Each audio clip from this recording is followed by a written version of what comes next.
وَأَنَّهُ هُوَ أَغْنَى وَأَقْنَى، اور بے شک وہی ہے، جہاں بھی وہی تاکید ہے، حسر کا اسلوب ہے، اور بلا شبہ وہی اغنا غنی کرتا ہے، وَأَقْنَى اور خزانے عطا فرماتا ہے۔ یہ اقنا قنف سے خزانہ، غنی کرتا ہے اور مالدار بناتا ہے۔ یعنی اقنا کا معنی مولا، تمویل کرنا، مالدار بنانا۔ امام قرطبی رحمہ اللہ نے اقنا کا معنی فقر سے بھی کیا، وہی مالدار بناتا ہے، وہی فقیر بناتا ہے، اور اس کا مالدار بنانا یا کسی کو فقیر بنانا سراسر اس کے عدل پر قائم، اس کا ایک عادلانہ نظام، اس کی حکمت کو تم سمجھ پاؤ یا نہ سمجھ پاؤ۔ بعض احادیث کا مفہوم ہے کہ اللہ تعالیٰ جانتا ہے بعض انسان جو فقیر ہوتے ہیں، مسکین ہوتے ہیں، دنیا کا مال ان کے پاس نہیں ہوتا،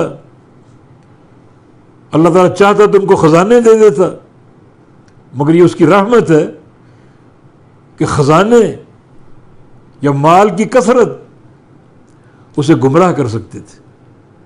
اللہ نے مال دیا ہی نہیں تاکہ حق پر قائم رہے۔ کوئی شکوہ نہ کرو اگر کوئی فقیر ہے، تنگ دست ہے، اس کی حکمتیں ہیں، اس کا نظام ہے یہ۔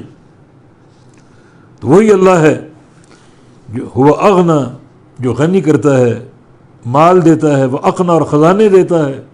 یہ وہی اللہ ہے جو مال دیتا ہے اور فقیر کرتا ہے، کیونکہ دونوں معنی جو ایک دوسرے کے مقابل ہیں، بہت سی آیات میں مذکور ہیں۔ یقبض و یبسط، اللہ قبض بھی کرتا ہے، تنگی دیتا ہے اور کشادگی بھی دیتا ہے۔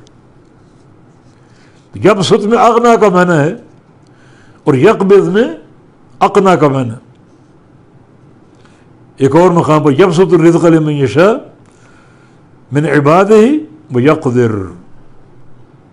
ویقدر لہ، اللہ تعالیٰ اپنے بندوں میں سے جس کے لیے چاہے رزق کشادہ کر دے، جس کے لیے چاہے تنگ کر دے۔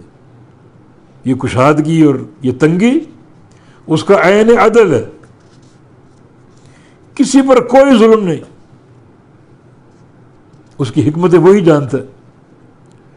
تو بے شک وہی ہے جو اغنا و اقنا، جو مال بھی دیتا ہے، غنی بھی کرتا ہے اور فقیر بھی کرتا ہے، یا غنی بھی کرتا ہے اور دیتا ہے، اور مال دیتا اور خزانے دیتا ہے، جیسے کہ اس کا فرمان ہے لئن شکرتم لازیدنکم، اور اس سے قبل وَإِن تَعُدُّوا نِعْمَةَ اللَّهِ لَا تُحْصُوهَا، اگر تم اللہ کی نعمتوں کو شمار کرو، شمار نہیں کر سکتے۔ اور مزید برآں کیا ہے؟ لئن شکرتم لازیدنکم، جو پہلے دیا ہے اسے شمار نہیں کر سکتے، لیکن اگر میرا شکر ادا کرو گے اور دوں گا۔